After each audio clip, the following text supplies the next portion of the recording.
Amidst piling pressure to act on graft, President Uhuru Kenyatta has sent out a strongly worded statement stressing that he will not condone public theft in his government. The president has in the past appeared powerless in the fight against corruption, with no serious convictions from graft cases despite billions of shillings being stolen from public coffers. Our Jeff Kirui has laid details on the president's tough talk, even as Transparency International today recommended a lifestyle audit on all suspects in corruption cases. President Uhuru Kenyatta has broken his silence hot on the heels of two fresh corruption scandals. 10 billion shillings allegedly siphoned out of the National Youth Service coffers again.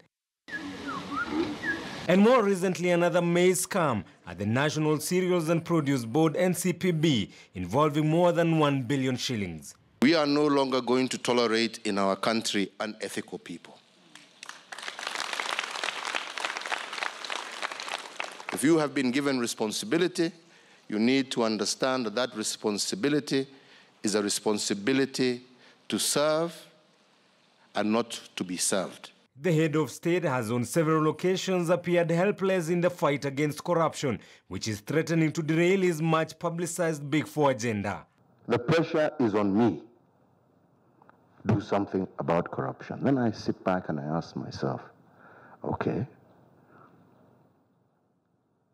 show me an administration since independence that has taken action on corruption like I have done. The president moved to restructure top management of key offices in the war on graft, with a new team in place at the helm of the Ethics and Anti-Corruption Commission (EACC). The Directorate of Criminal Investigation (DCI) also has a new boss, George Kinoti, as does the Director of Public Prosecutions, where Nurdin Haji is the new DPP. However, looting seems to continue unabated. I don't even have power, like I said, to appoint you or to sack you. So, mnataka nifanye nini jameni? That I have not done. Ni pesa mumekosa, semeni, ni nini ingine mnataka? Ndio Wakenya wasiseme mimi nalinda, mimi silindi ufisadi. Ni nyinyi mumeshindwa kufanya kazi yenu. Transparency International has now called on the government to quit lip service and act on theft of public funds. Prosecution needs to succeed and deliver results. And the results for our prosecution system are to be found in jail terms, fines, and recovery of assets.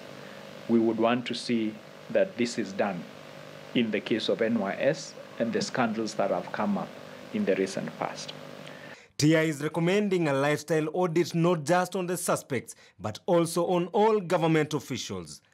I've looked at the fight against corruption globally, and we are convinced that lifestyle audits are one of the most effective ways of fighting corruption. For there is no one who owns anything that they cannot give a story as to how they acquired it. And if it is not possible for one to explain what they own, then it should be safely assumed that they acquired it illicitly. The DPP now says he has enough evidence to press charges against those arrested on Monday, including top NYS bosses. Jeff Kirui, KTN News.